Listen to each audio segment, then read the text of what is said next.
Wait. Yay.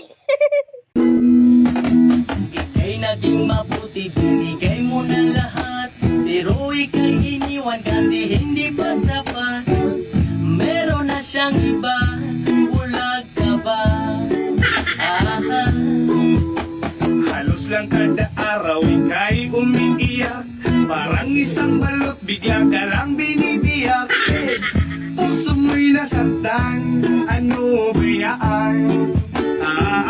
Here we go! 1 plus 1, Iniwan, 2 plus 2, napaloko, 4 plus 4. iyak pa mo. Doble ang sakit,